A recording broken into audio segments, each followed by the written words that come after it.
What is going on, crypto family? This is your boy Random Arts coming with a quick video. And on today's video, guys, we're going to be talking about Roaring Kitty. I have some major bullish news for you.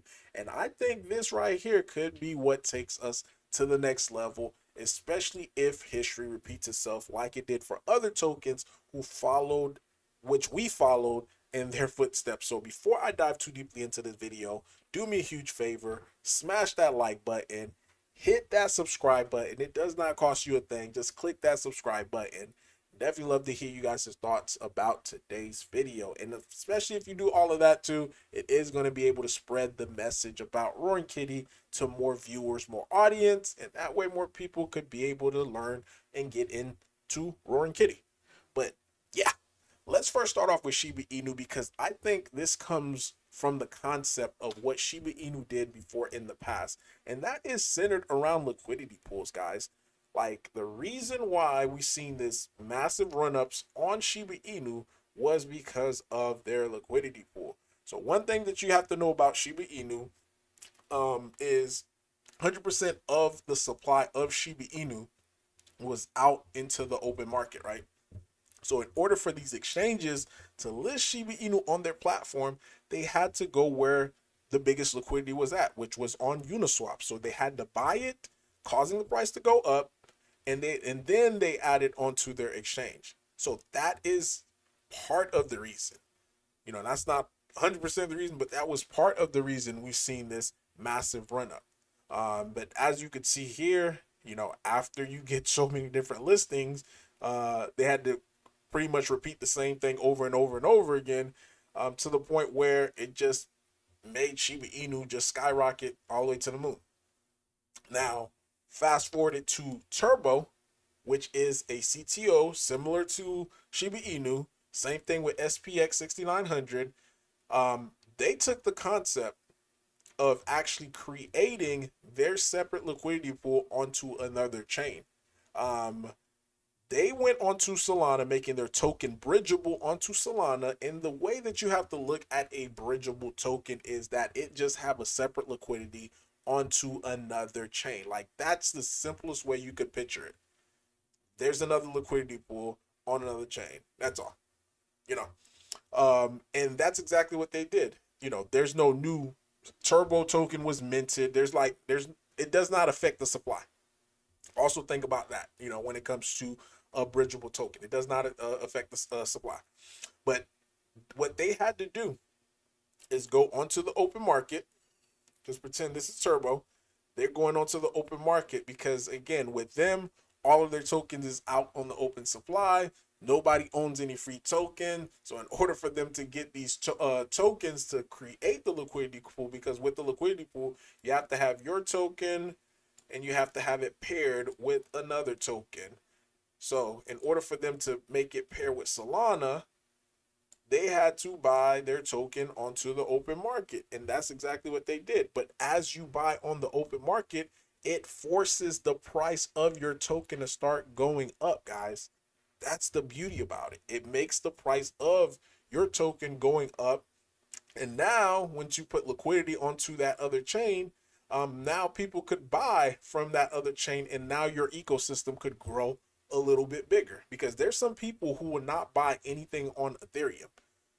They would not buy anything on Ethereum or any other chain. They swear up and down by their respect. It could be Sue, it could be sold. It doesn't matter. Like there's some people are just maxis to certain chains. Like heck, some of you guys are maxis to Ethereum chain. You will not go to any other chain. Like me myself, like this one thing that I found out.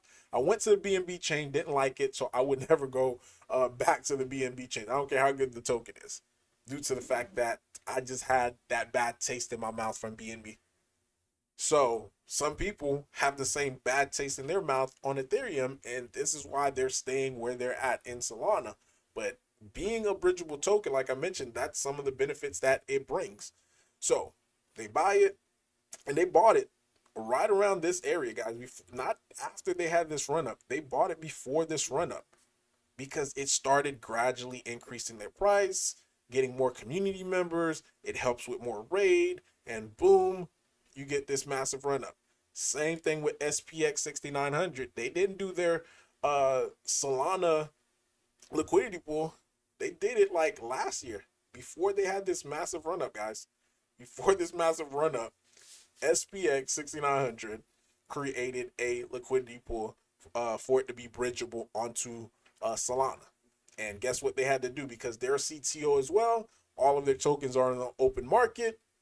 So in order for them to build that liquidity, they had to constantly keep buying SPX 6900, raising the floor, raising the price of that token to eventually we seen this big massive run up. And that is part of the success. Now fast forward it to us now. Roaring Kitty has now officially have a bridgeable token on Solana. I know this is showing oops, I'm on the clip. Here it is right here. Roar is now officially bridgeable on Solana, guys. That is huge and massive because now we are repeating what the other successful CTO projects have done before. So if history repeats itself and we continue to keep building and buying liquidity to being able to fund this, then it is going to also cause our token to go up. So this is massive. And already we got 34 new holders, not even 24 hours of us being live on Solana. Now, I do have to let you guys know, if you are planning on getting on Solana, bridging your token there and try to sell, there is virtually no liquidity there at this time. So you will get wrecked and you are going to lose out on your roar if you get on there and you try to sell your token. So wait till we get as much liquidity as possible. Then at that point in time, you could freely trade. But as of right now, hey, there's really no liquidity. And look at this. Like I mentioned, 34 guys, 34 new holders. And yesterday, we saw an all-time high on Roar. And again, this is due to the fact that the liquidity was thin. We got all the way up to like 240 bucks, like close to 240 bucks per Roar on Solana, which was crazy, just seeing like people just degen in on something that I actually put $1 worth of liquidity in just to test it out. And we did over like 1.2, close to $1,500 worth of volume. Crazy stuff. Like these Solana people, they are full degens. And as you can see right now, this is the wormhole bridge contract. So what happens is whenever you bridge, your token goes into this contract. So it's pretty much locking away your token until you want to bridge back. So it does not, like I said, it does not create more roar. Everything is still the same. And our holder count is steady been going up. We're currently at 1,317 holders, guys. So this is awesome. So hopefully you guys understand what I'm saying, because again, this is massive opportunity. And we also have the ability to multiply this as well. The way that we are able to multiply this same thing is by the NFT sales. So if you are, because again, this is funding liquidity as well.